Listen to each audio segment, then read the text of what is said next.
අපේ අම්මා පොඩි කාලේ ඉඳන් හරියට දුක් විඳපු කෙනෙක්. අපේ අම්මලාට සල්ලි තිබ්බේ නැහැ. තාත්තලාට එහෙම සල්ලියක් තිබ්බේ නැහැ. පොඩි මැටි ගහපු ගෙදරක තමයි හිටියේ. එතකොට අම්මා දැනටත් රටේ ඉන්නේ.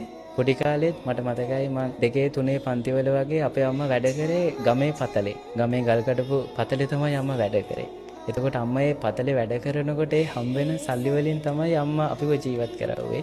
අපච්චි වැඩ කරේ බේකරියේ. ඒ ගෙදර ආර්ථික ප්‍රශ්නයි සල්ලි නැති හින්දා අම්මා රට ගියා.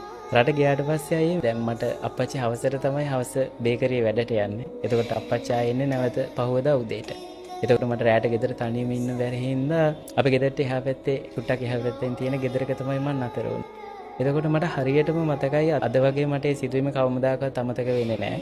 එතකොට තමයි මම ජීවිතේ ඉගෙන ගත්තේ ඇත්තටම මිනිස්සු කියලා කියන්නේ කවුද? ඇත්තටම ජීවිතේ දුක කියලා කියන්නේ මොකක්ද කියලා. මම හැමදාම හවසට කොට්ටේ බෙඩ් ෂීට් එකයි මම තුරුඩු කරගෙන හැමදාම හවසට ගෙදරට යනවා. ගෙදරට ගිහිල්ලා මම හැමදාම යාළගේ නිදාගත්තේ පැත්තකට දාලා තිබ්බ සෝෆා එක තමයි නිදාගත්තේ. එතකොට යාළගේ ගෙදර හොඳට බාත්රූම් වොෂ්රූම් හදලා තිබ්බා. මං හිතන්නේ අර අපේ තිබ්බ දුප්පත්කමත් එක්ක වෙන්නේ නැති එයාලගේ වොෂ්රූම් වලටවත් යන්න දුන්නේ නැහැ.